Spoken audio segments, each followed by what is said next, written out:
Welcome to Mark My Words, a podcast that not only aims to inspire and teach the listener about entrepreneurship, it also aims to give my guests an opportunity to talk about their unique journey in entrepreneurship and life. So join me and my guests as we meet at the crossroads on Mark My Words.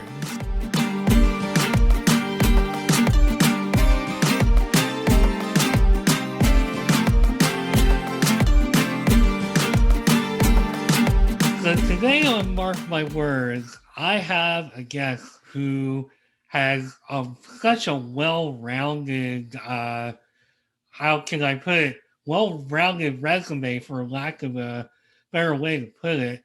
They are the author of the Career Toolkit, Essential Skills for Success That No One Taught You, which I can't wait to talk about that topic. Also, creator of the Brain Bump app, and he has such a interesting and lengthy resume and so many experiences that I'm actually going to give Marc Herschberg a chance to kind of just sum it all up. So, Marc, go ahead. It's all yours.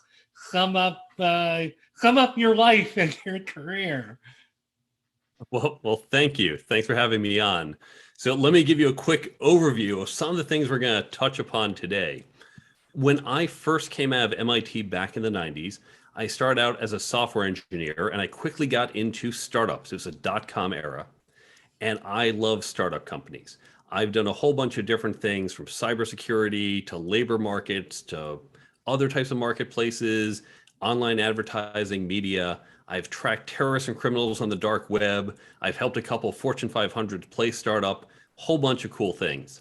Now, as I went down that path, early in my career, I realized I wanted to be a CTO, a Chief Technology Officer. What I quickly learned is that it didn't just mean I'm the best engineer. I could solve the problems fastest. There were these other skills I needed: leadership, communication, networking, negotiating. And I soon realized these skills, they're not just for leaders like myself. They are for everyone in the company, for mid-level managers, for entry-level people, for summer interns, and certainly they're for entrepreneurs and solopreneurs and anyone running a business as well. The problem is no one taught them to me, so I had to teach them to myself. As I was going through this and realizing this would benefit other people, I began to upskill my team. Now, as I was doing that and went down this path of building all these startups, MIT had discovered the same shortcoming and said, we want to teach this in our school.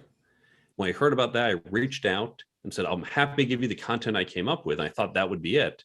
But they asked me to help create more content and then to stay and teach. So in addition to my work doing tech startups, I've also been teaching at MIT and elsewhere. And then, of course, the book and the app and everything else we're doing. And these are skills, of course, that aren't just for MIT students or college students or engineers. They are for everyone. So I've had this dual career building startups and in the professional development world. Wow.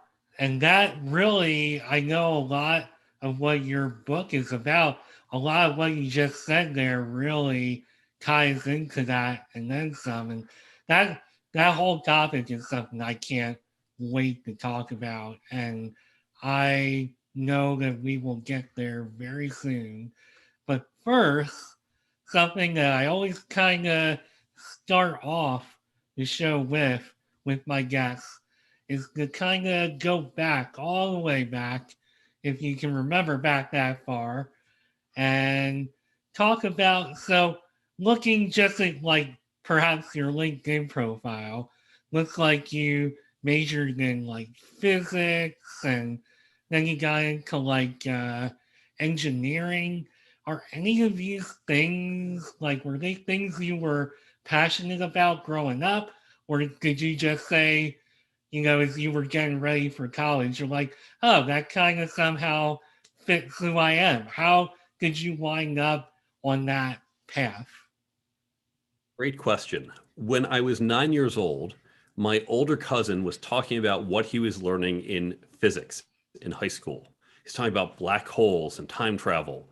I thought that's really cool. Well, if that's what you do in physics, I want to study physics. And from the time I was 9, I knew I wanted to do physics. Now, I ultimately did not go into the field. I do have a degree in physics. I didn't get my PhD. I didn't go into the field. I'm still very glad I studied physics because it gave me a really fundamental way to think and problem solve that I still use today. Now, interestingly, in ninth grade, at the time, I also wanted to be a lawyer. Don't worry about the fact that you can't be both a physicist and lawyer. That wasn't an issue. I'd find a way.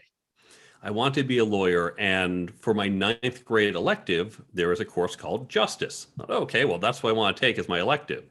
When I went with my guidance counselor, she said, "Oh, yeah, we're not offering that this year. Pick again." I didn't know what to do. I had no backup. And so I sat there uncertain.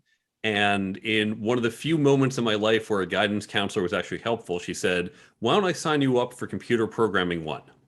I thought, ugh, I don't know if I want to do that, but I had no better option. I thought I'll change it later. And she, of course, had the foresight knowing computers were becoming more important. So she signed me up for that. I showed up to class not excited, but with no other options, and quickly realized this is fun and exciting as well. And that led me to double major, not only in physics, but also electrical engineering and computer science. And then I went on into my graduate work in that field as well. So, do you have to be like super duper smart to study physics and engineering and some of these topics, or is it just something that you just have the right DNA and mindset and intelligence for? Well, how would you define all that? What would be your answer? The answer is yes, right? And that's both of them. But that's what it's like in the real world. In fact, it applies, we might talk about this a bit later, it's going to apply to the skills we talk about in the book. If you think, for example, about a musician, there are some people who pick up a violin and just seem to immediately take to it and get really advanced. And then there's other people where they have to train and practice to do it. We see that with language, we see that with sports, we see that with writing and math and art and science. And just some of us, the way our brains are wired, the way we think, we naturally take to it. Other people, what we need to work at and really focus. It's not that if you're wired for it, you inherently have an advantage, because what often happens is those people who are natural at it say, "Oh, yeah, I don't really have to work at," and they don't put in the effort. And those who say, "I am committed, I am doing that daily effort," they often pass the people who just rest on their natural abilities. So it's really how you approach it. In fact, I'll say for the book, I was not natural at any of these skills. I am not natural at communicating effectively, at negotiating, at team building. That's not who I am. And because I was so weak at, when I went to learn it, I really got the fundamentals. And that's what let me get really advanced and even capable of teaching others. Well, it certainly seems to me like you're pretty good at all these things. So there's got to be something in you in addition to all this that kind of, I guess if you really want to do something and you really have the passion and drive, you can make it a reality. And I've learned that firsthand just from doing this podcast and really just getting where I got to in my own life. So I think, in addition to all of what you just said, I think that passion and drive kind of has to be there too. I wish that I could just be like, eh, I'm just good and I'm going to kick back and it would just all happen. I wish that, I think for some people it happens that way, but I think for most of us, we gotta have like that drive and that passion somewhere, which you clearly seem to have as you took all this into college and studied and made your way out. And then as you went through college, did you know what you wanted to do with all this after you graduated? What were you thinking at that point? I did not actually. And this is important to understand because in the book, I start chapter 1, creating and executing a career plan. And I'm about planning, but I also recognize you don't always know. And coming out of college, I didn't know what I wanted to do. I first thought I wanted to be a physicist. And for various reasons, I realized that wasn't the right fit for me. So I shifted my graduate studies to computer science. And okay, I like programming. Now, at the time when you came out with a computer science degree, you had three primary options. This was back in the early and mid 90s. Option one, you worked for big tech. And big tech back then was IBM and Microsoft. Not very exciting. Option two, you could go work at a consulting company like McKinsey or PwC. Also, not very exciting. It felt really corporate. I didn't want to do that.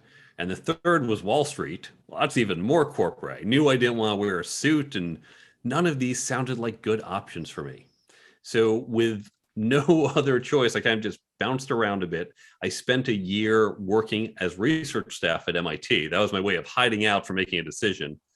And I finally found a job with some small tech company. I don't even know if the word startup was used. It wasn't even that common a word back then. Like, all right, small, youngest tech company. I know I don't want to do the other three, so I'll do this. And it turned out that was the right fit. I found my calling. That's where I do well. But that was not intentional. That was process of elimination. Yeah, and I think we all kind of go through that coming out of college or coming out of high school, perhaps. And I know for me, when I came out of college, I was like, okay, I'm going to wind up because my degree was in broadcasting, television production. I thought I'm going to wind up doing some fancy corporate gig or I'm going to wind up on production crews. What really wound up happening is I did quality control for corporations where you sit in a room and you watch like their programming all day and pass or fail programming. And that was something that I had no idea that that was like a career option, but it wound up becoming a good fit based on my personality and just my my skills and it wasn't something I was looking to do, but somehow, some way it found me. And sometimes I feel like life has a way of working itself out and taking you to where you should be. And it sounds like that happened to you as well, where you know yourself and you're like, okay, corporate America is not my thing, and that's not where I want to be. And even though there might be really good money in it, you stayed really true to yourself and you still found your way and have had all this success. So sometimes it's just a matter of just staying true to ourselves and being patient and just allowing life to find its way. If I and Yeah, we can make that more efficient. So you and I both kind of got lucky that we eventually stumbled across what we wanted, but you don't have to just wait to stumble. You can be more proactive. And Mhm. one of the things I recommend people do is go out and talk to other people. Talk to them about their jobs, talk about what they do, what they like, what they don't like. It doesn't matter if this is a job you want necessarily. Now, certainly if you're thinking of going into a certain field, great, talk to people in that field. That's helpful. But even talk to people in other fields. So, for example, you might not want to be a lawyer, but if you talk to a lawyer, we have this image of, well, lawyers go into court and they have this dramatic moment because that's what we see on TV. But when you actually talk to a lawyer, they're going to tell you most of their day it's sitting in a room by themselves and they're just poring over documents. They're redlining document, they're changing words, or they're sitting on 3 hour long conference calls with an annoying client. And when you hear this, you might say, oh my God, that sounds horrible. Okay, why does that sound horrible? Well, I know I don't want long conference calls, or I don't want to deal with clients, or I don't want to be redlining documents. You might hear from someone else, maybe an actuary, who is building out all sorts of models in Excel. And you hear, well, I don't think I want to be an actuary, but I like the idea of spending my day working in Excel. Right? Maybe that's your thing. And so you start to hear components. Oh, I like a job where it's very 9 to 5 and I don't have to think about it afterwards. I like a job where I have a lot of flexibility. I like a job where each week I'm constantly meeting someone new. And you start to say, okay, these are things I like and don't like. Let me see if I can find a job that combines these different things I like. And you start asking people, and that's going to direct you. So if you say, well, I hate sales, I like meeting new people, I like technology, I don't want to be an engineer, and then you discover, oh, field technician. Okay, I can be someone who goes out into the field and I'm not necessarily building things, but I might be configuring it or helping to train the client, for example. So I'm doing some traveling, I'm meeting different people, but I'm not writing the code. So you can find your calling. And that's not something that would necessarily be on a list that you'd get from your high school guidance counselor. Yeah, no, and I totally, not only do I totally agree with that, that you gotta put in the effort. The universe isn't gonna just take care of everything. You gotta put in the effort and you gotta listen to what I guess the quote unquote universe is telling you as well. But on a side note, I have to mention I too thought about becoming a lawyer at some point in my life if I didn't go into broadcasting and television and all that, that's what I wanted to do. But even after taking some of the law classes that I took, which were really cool and I learned so much, there was a point where I was watching court TV and I saw an actual like proceeding, just a normal everyday proceeding. And I was like, you know what? This isn't like all quirky and fun like Ally McBeal or Night Court or something like that. This is just like some dude, prosecutor talking, and he's just like a regular dude. And, this is kind of dry and boring. I almost feel like if I put myself in there and started as a prosecutor talking about my case and said something kind of meant to be funny, they might call me in contempt of court or something. So it's like I don't think there came a point where I was like, okay, I don't think I belong in that world. I need to be doing something where that kind of creativity is a little more encouraged and appreciated than in the court of law. So just on a side note, I too had a moment where it was like, okay, that's not for me. So Yeah, and this happens. Law is actually a case where it happens a lot because, again, we have that image from TV shows and movies are very telegenic and don't show the boring parts. Or you go to law school, and we hear this from lots of people. I say, well, law school is interesting. We're really debating the finer points of the law. It's very theoretical and philosophical. And then you're sitting there just looking at contracts going, do we need a comma here? Do we need to change this word? And it's not as almost fulfilling. It's a lot more just laborious and minutia. And we see that in other professions too. Doctors, for example, people who go into medicine say, I want to help people. That's the number one motivation is I want to help sick people. And then they discover in private practice, you're spending a lot of time doing paperwork and dealing with the finances and trying to get reimbursed from the health insurance. Oh, and by the way, you have to hire staff, your front desk worker, the billing people, the nursing staff.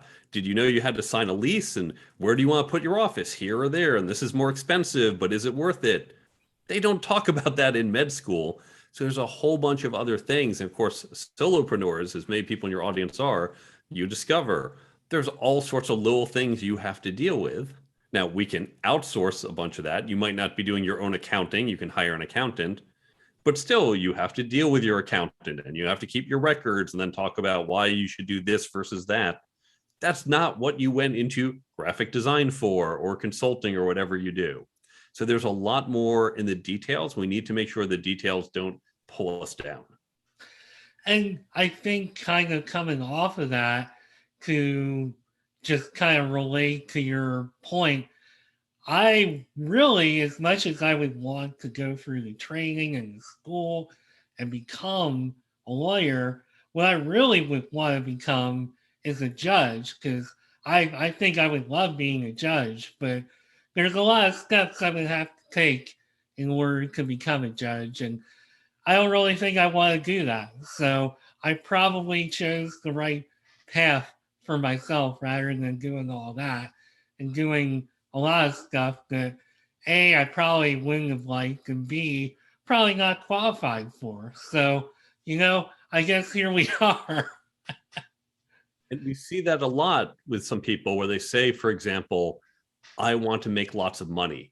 And so they go into law or finance and say, well, I am making lots of money, but you're working long hours. You're not inspired by your job. And it can be very disheartening. And so for a lot of people, you have to recognize there's a balance between, yeah, I'd love to be making $10 million a year, but what it might cost me to do that, is it worth it in my time, in the loss of relationships and lifestyle? And it's really a balance about what you want optimizing overall in your life, and not just let's maximize money or maximize just one thing. And that's so important. And I agree that that balance in life gets overlooked, because I spent years grinding it out in corporate America. I was actually at one point getting up at 3 a.m. and driving into Washington, D.C., working like 6 to 2, then driving through all that traffic, coming home and just being so tired. The job that I was doing could be very stressful. And I look at my life now, I'm living in Florida. I have like a work from home job. I have flexibility to do this show, which I find extremely fulfilling, and I love doing it. And my life now, I personally am not making the kind of money that I was, but I love my life and I love the flexibility and the quality of life. So, to your point, that, not that making a lot of money and making sacrifices is something we should avoid, but there's definitely a lot to be said for having a good balance and quality of life and finding your passion and your niche in life that way. Yeah, money is a means to an end. It is not an end in itself, because money buys you happiness. But if you're giving up enough happiness to get the money, ask yourself, is this a good trade-off?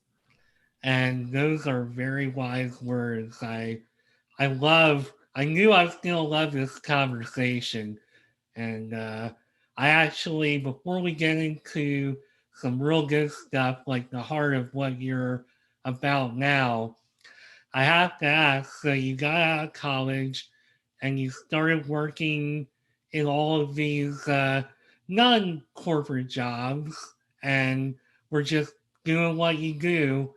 Where did you get to the point where you said, you know what, I want to, you know, be an entrepreneur? Did the opportunity kind of just grow and find you? Like, how did you wind up branching out and being your own entity?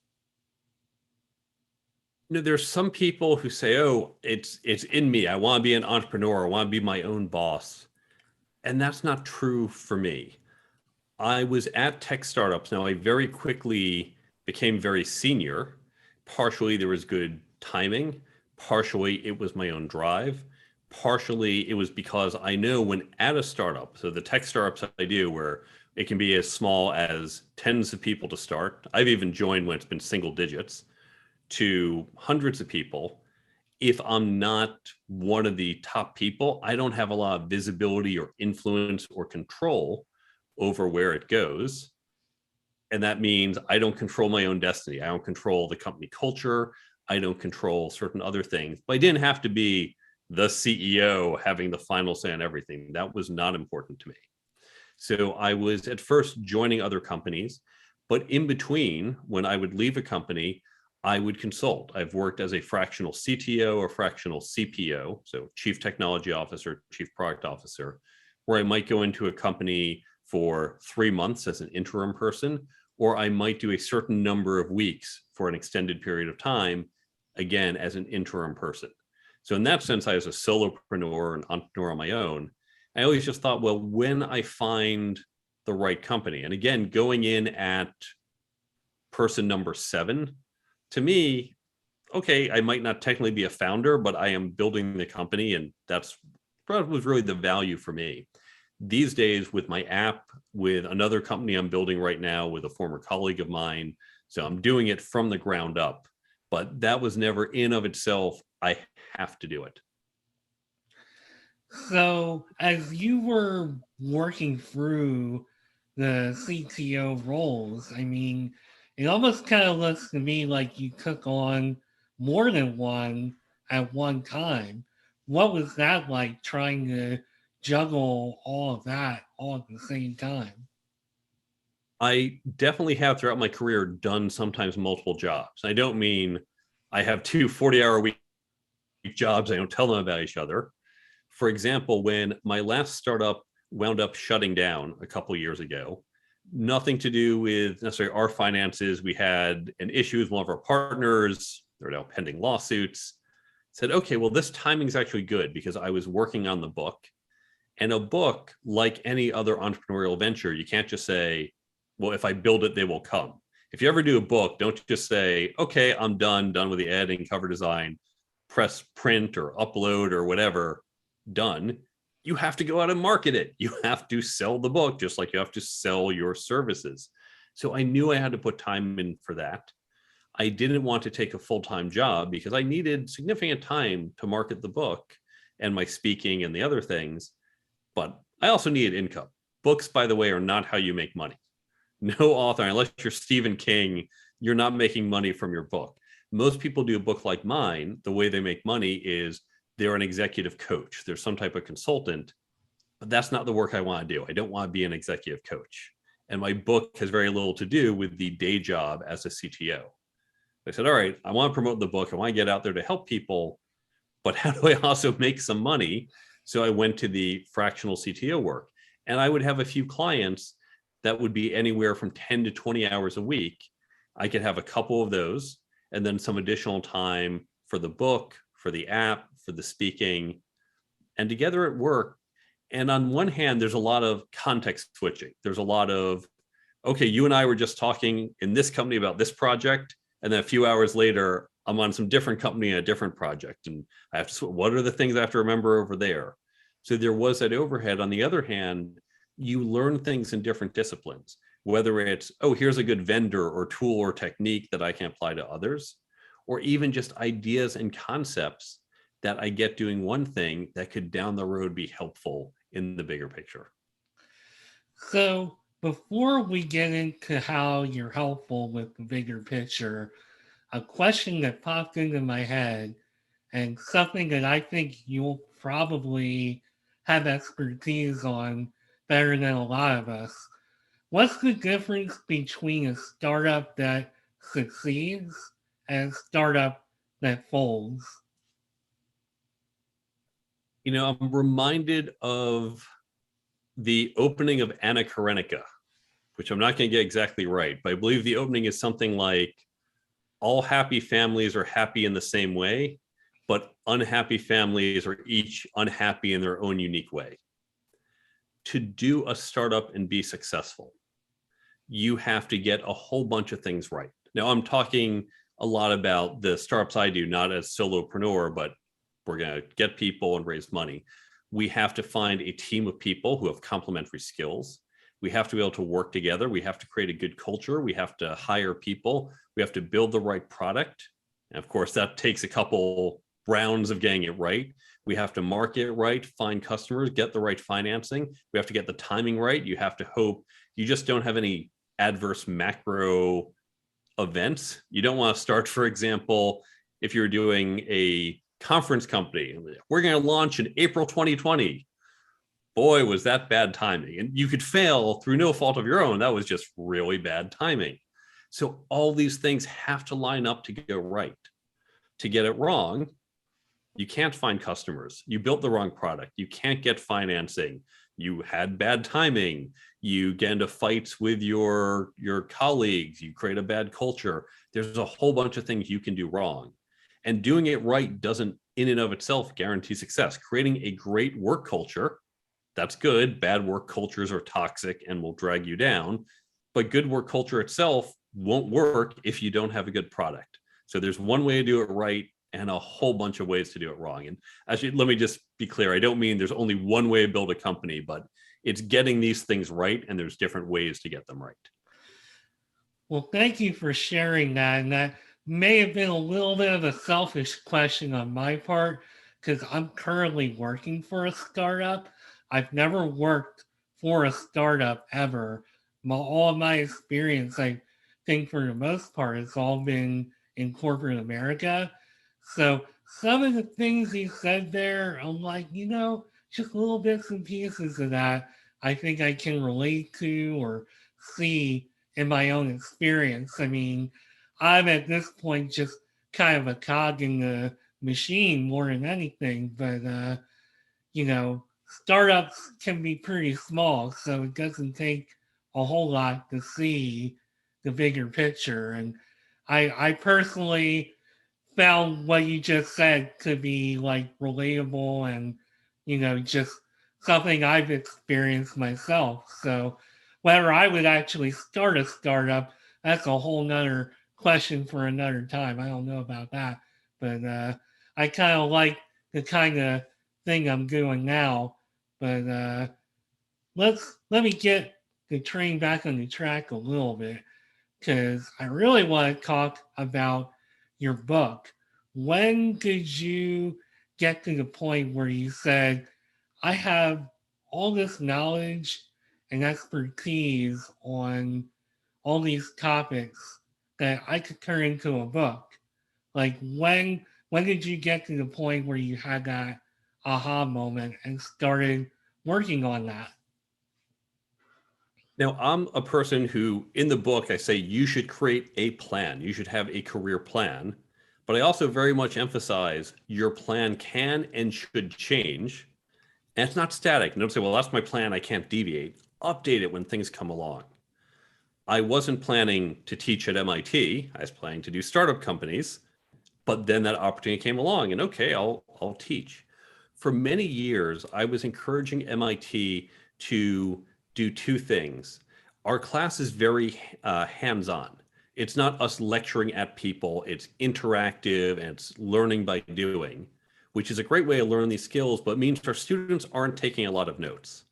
So I said, we should give them some notes. We should give them a takeaway because if you remember college, as soon as you finish a class, you kind of let everything fall out of your head after the last day. Well, let's give them something that can help them going forward. I also wanted us to expand the class to other universities. Colleges, of course, we're competitive in that, we compete for students or research dollars, but we all work together. We have similar missions, being helpful. We don't hoard our content. We share. In fact, MIT pioneered free online courseware. Let's give our content away to help more people. So I wanted our class to expand to other universities. And every year I'd bring this up. They'd say, yes, good idea. But for various reasons, we didn't have the resources to do that. So finally in 2019, I was spending a lot of time traveling for work, lots of time staying on planes and hotels. I had the downtime. I thought, let me just write up the notes. I'm going to do it myself. Won't be great. It'll be a starting first pass. And I thought I'd be writing 20 pages of notes, but 20 pages became 40, became 80. And once it passed 100, I said, I think I have a book here. Okay, well, this is not going to be a book just for college students and certainly not just for engineers. Let's broaden this. Let's address all the audiences because these are universal skills. And so it was at that moment where I said, what I thought was notes became a book. And frankly, I feel like the topics that you tackle are very universal. I mean, just let me see here. So, networking, negotiating, communicating. I mean, we all think we know how to communicate, but really communication goes so much deeper than just the word communicating. Leading, career planning, these are all really good topics and things that I wish they would cover more as we're growing up.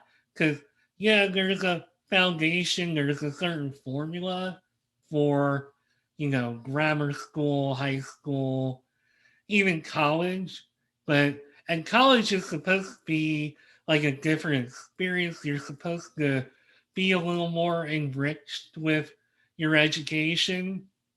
But I personally, unless you're really seeking it out, you don't get the full like enriched education on these topics.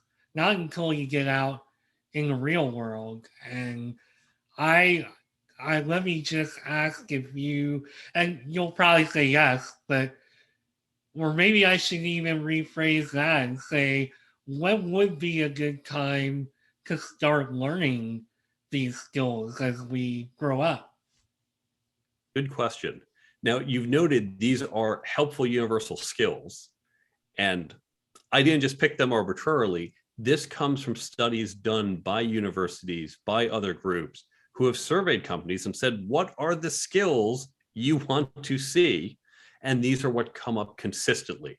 So it's not just something I picked out of a hat. This comes from well-established research. The skills themselves, absolutely, they should be taught in college. I would even say start to touch upon them in high school.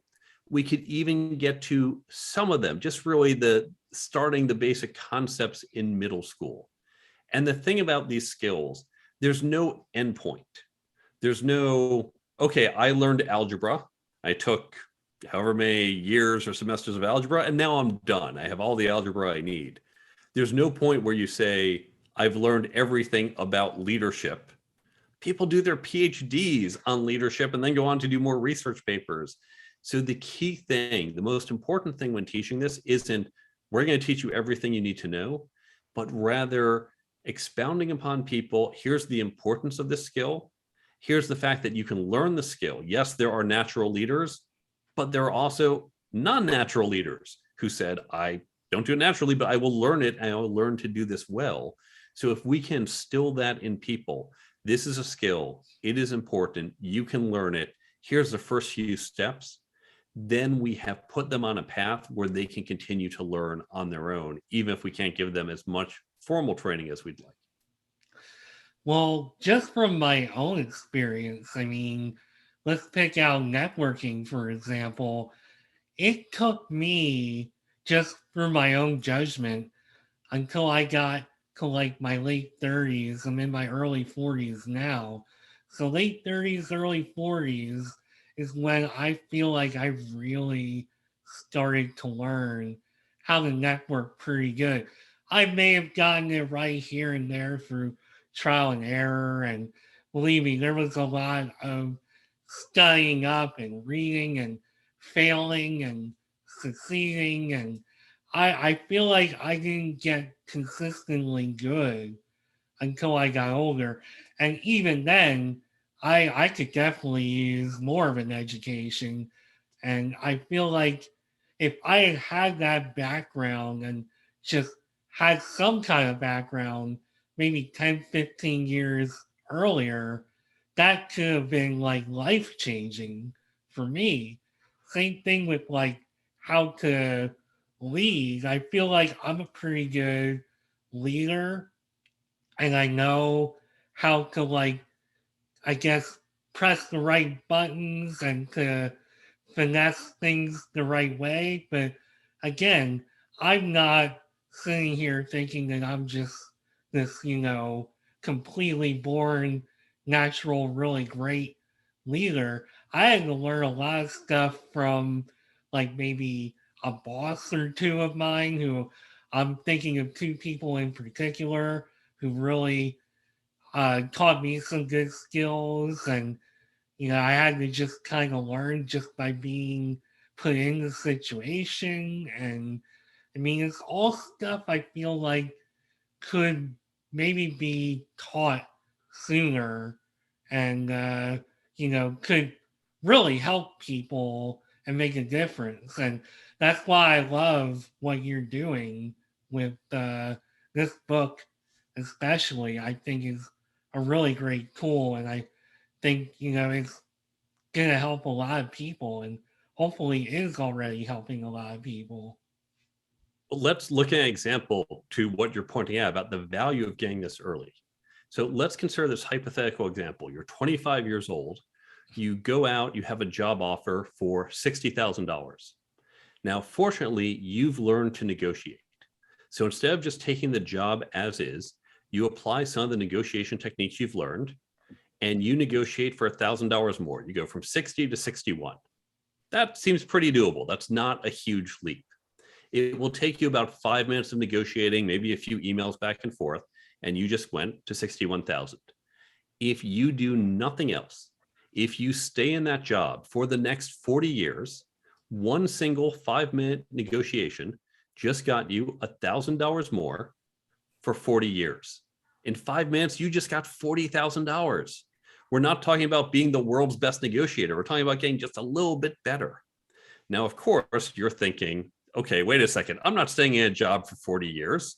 You're going to have other jobs. You'll have raises. You'll have promotions. You'll negotiate for more than $1,000. Learning to negotiate can add tens of thousands, even hundreds of thousands of dollars to your lifetime earning. Now, we use the example of an employee. If you run your own business, you're negotiating with customers, with partners, with suppliers. We negotiate things that aren't just about money. Learning to negotiate gives you this incredible ROI that's compounding, like compound interest. It builds up over time. And here's the bigger secret. We can do this with negotiations. We can do the math, $1,000, 40 years, okay, 40,000. But the same thing is true for networking, communication, leadership. It's not that someone's going to say, well, you're a slightly better networker, so here's $1,000 more. They're going to say, oh, hey, there's an opportunity and I happen to know you. Are you interested? They'll help you out. They'll say, you're a slightly better communicator. Why don't you join this project? Why don't we give you the promotion? And so it's about getting just a little bit better at each and every one of these skills, and it will have this massive return on your overall success. So, of all the skills that you're teaching, what do you see as the absolute most important? Everybody should have this skill and at least get a little bit better at it. There's no one skill. I get asked that question a lot. The reason I call the book The Career Toolkit is because this is a toolkit. It's like asking, what's the most important tool? Is it the hammer? Is it the saw, the screwdriver? Well, what are you trying to do? But like a toolkit, these all both stand alone and work together. When you get the book, you might say, I want to get better at negotiating. That's number one on my list. Open the book, go right to chapter 9, skip the first 8. That's fine.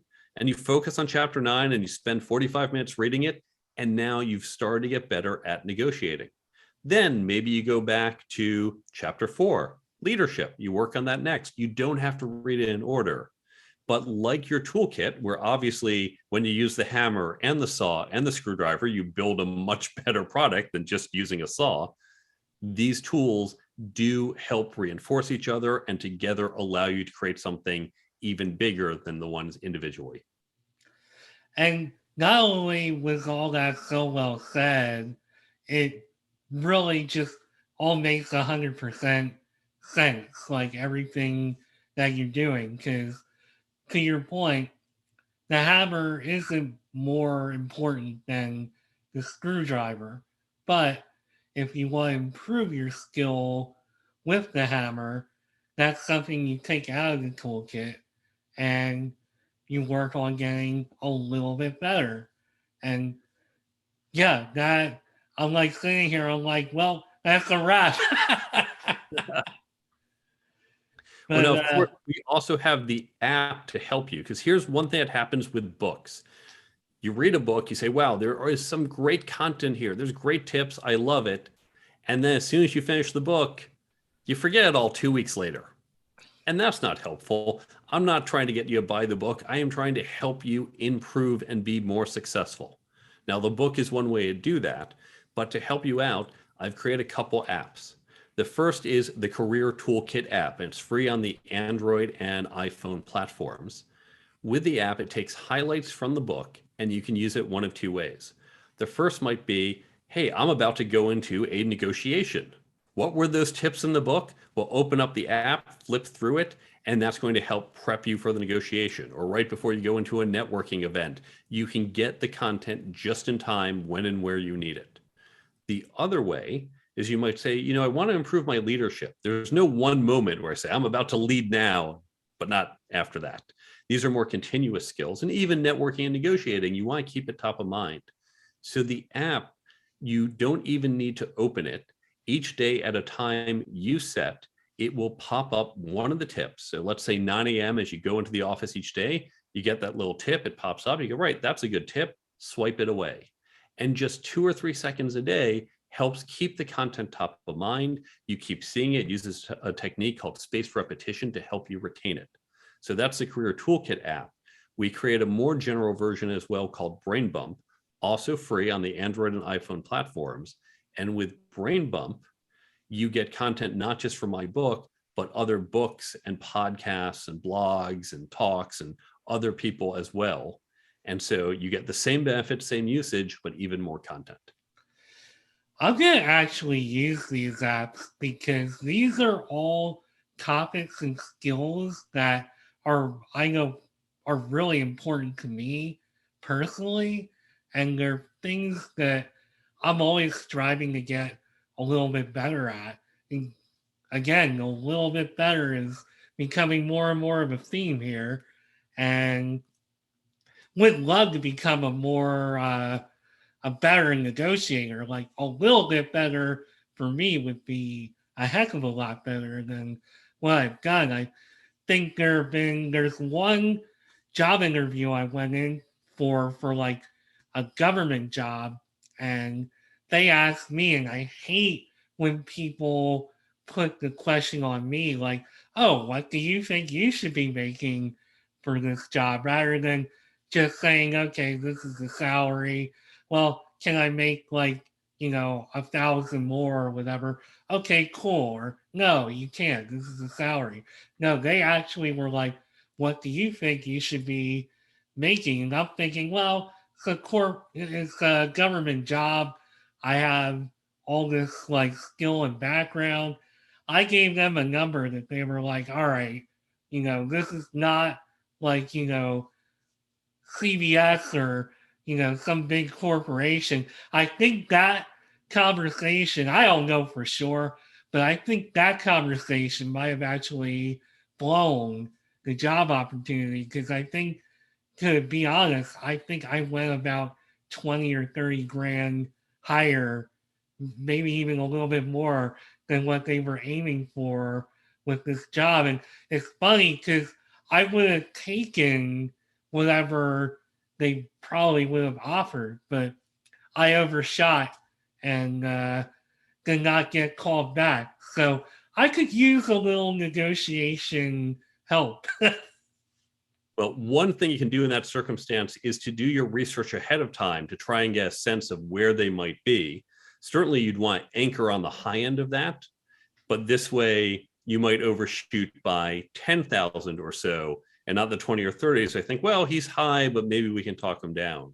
I've got a bunch of other techniques for that particular question, as well as negotiating in general, covered in the book.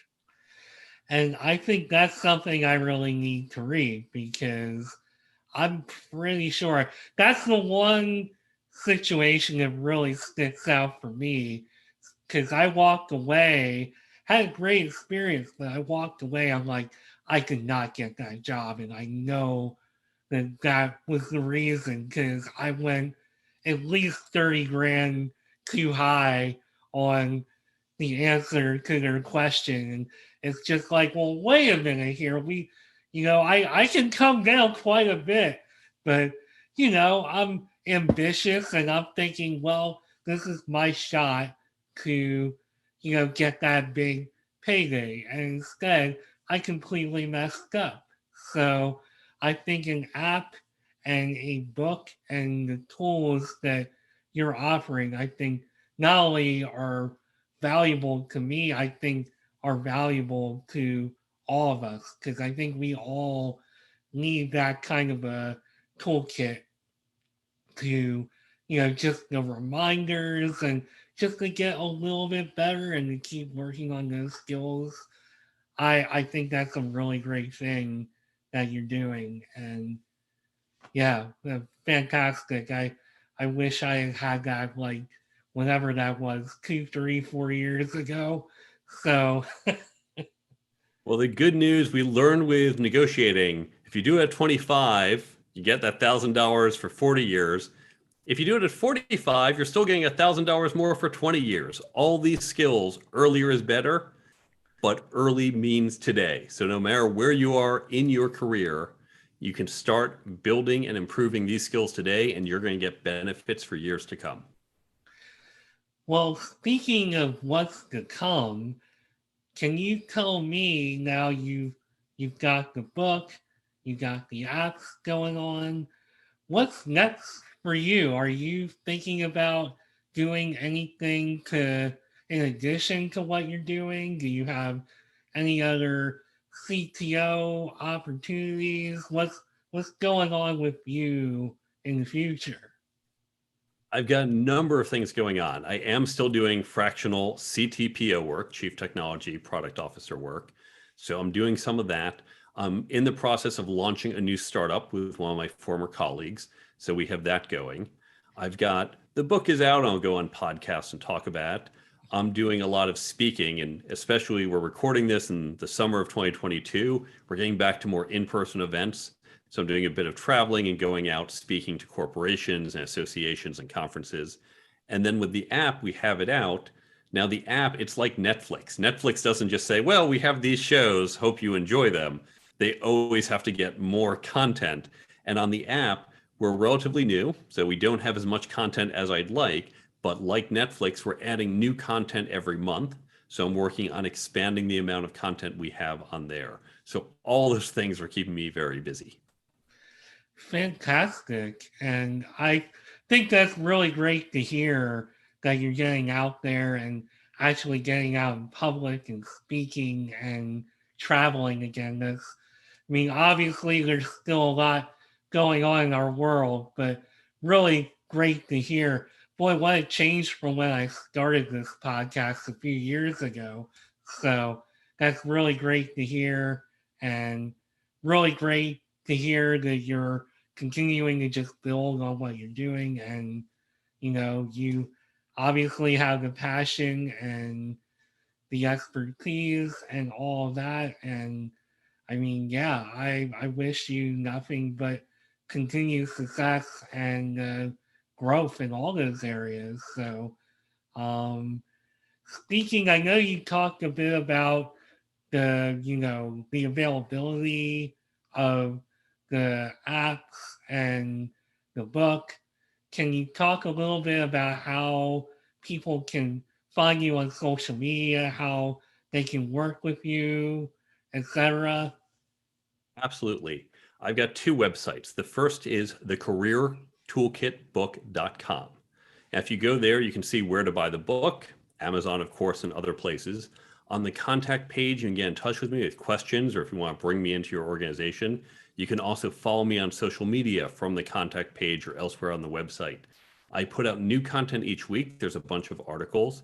There's the Career Toolkit app I mentioned, and it's linked from the website. That'll take you right to the store to download it. There's also a resources page with a bunch of free resources for yourself and your organization. You can download that. I don't even gate it with an email. Take it, use it, enjoy it. So all of that is at thecareertoolkitbook.com. Then my second site, cognoscomedia.com, COGNOSCO media.com. And there we created the Brain Bump app. That's also for free on the Android and iPhone store. Right now, for some reason, the iPhone store, if you search for Brain Bump, it doesn't come up. So go to the website, follow that link. It does work if you search on Android. That app as well, completely free, Brain Bump on cognoscomedia.com. Awesome. Well, I hope everybody finds their way to those tools because I think what you're doing is really great and really helpful. And we were so good and staying so on point.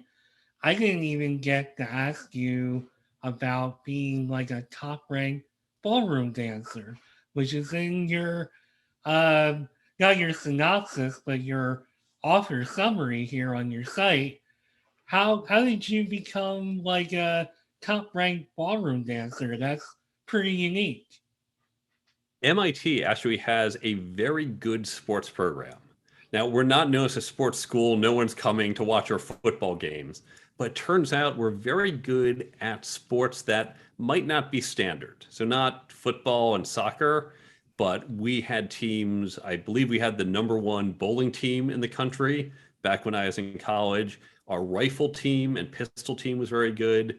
Crew, we were actually D1, but our ballroom team was phenomenal. Now, it's not an NCAA sport, which meant there's no eligibility rules. And in fact, a sport like that was open not just to students, not just to undergrads, but grad students, faculty, staff, and alumni. So I was able to stay with the team throughout my 20s and keep training with them. We had a very large team. We were one of the best in the country, and we have produced some national champions. And with all that training, I was fortunate. I went to national championships for many years and became one of the top dancers in a couple of the different fields. Wow, that's so cool and interesting that that all started as a program at your college. I remember when I was first starting in college, long time ago, in the 20th century, um, I remember them offering ballroom dancing as like a sport. And back then, it's like my mindset's just completely different from what it is now. I was just like, who would want to do that? But you fast forward about 25 years later, like, man, that actually sounds pretty awesome. I would sign up to do that now. But that's really awesome. And yeah, Yeah, in middle school, it was less appealing because girls, of course, were icky back in middle school. It got a lot more interesting in my 20s. no, I'm sure. I'm sure. So, no, that's awesome. I saw that among a few other things in your bio here. Maybe I'll leave that for the listeners to kind of get them to check out everything else that you're doing here. And like your annual Halloween party, cufflink collection. I guess I'm giving it all away. But yeah, that's again, Marc Herschberg, thanks so much for taking time out of your busy schedule to chat with me. I really appreciate it. And like all my other guests, very inspired by what you're doing and all the work and time that you've put into what you do to help people is just amazing. So thank you for what you do and can't wait to see what you do next. Thank you for having me on the show. Awesome. Well, this was Marc Herschberg, author of the Career Toolkit, Essential Skills for Success That No One Taught You, also the creator of the Brain Bump app. And I am Mark Schmidt, host of Mark My Words. And I thank Mark for coming by, Mark with a K, I should add. And thank you for listening. And I'll be back soon with another great guest and another new episode. So thanks for listening and bye for now.